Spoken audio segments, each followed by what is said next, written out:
મહેસાણા જિલ્લાના વિસનગર શહેરના વિકાસ માટે આ વિસ્તારના જાગૃત ધારાસભ્ય અને ગુજરાત રાજ્યના કેબિનેટ મંત્રી સતત પ્રયત્નશીલ રહે છે. ઘણા વર્ષોથી શહેરના ગૌરવ પથ રોડ ઉપર ચોમાસામાં ભારે વરસાદ તૂટી પડતા પાણી ભરાઈ જતા વેપારીઓ, વાહન ચાલકો અને રાહદારીઓ ભારે મુશ્કેલીમાં મુકાઈ જતા હતા.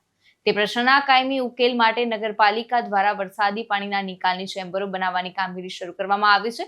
જોકે સુખ નિવાસ કોમ્પ્લેક્સ પાસેના વળાંકમાં પાઇપલાઇન નાખવા માટે ખોદકામ કરતા પીવાના પાણીની લાઇન તૂટતા વેપારીઓએ કારીગરોને કામ કરતા અટકાવ્યા હતા.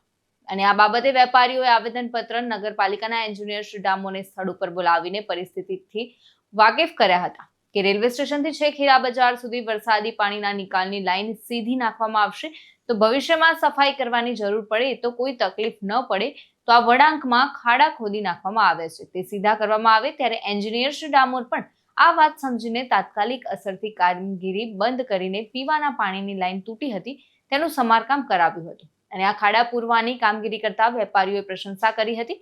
અને આ બાબતે નગરપાલિકાના ચીફ ઓફિસર પાર્થ ત્રિવેદીનો મોબાઈલ ફોન ઉપર સંપર્ક કરતા તેમણે જણાવ્યું હતું કે આ રોડ ઉપર ચોમાસામાં ભારે વરસાદ પડતા પાણી ભરાઈ જવાની અને વેપારીઓની કાયમી સમસ્યા હલ થઈ જશે. પ્રકાશ સોની સાથે ચક્રવાત ન્યૂઝ, વિસનગર.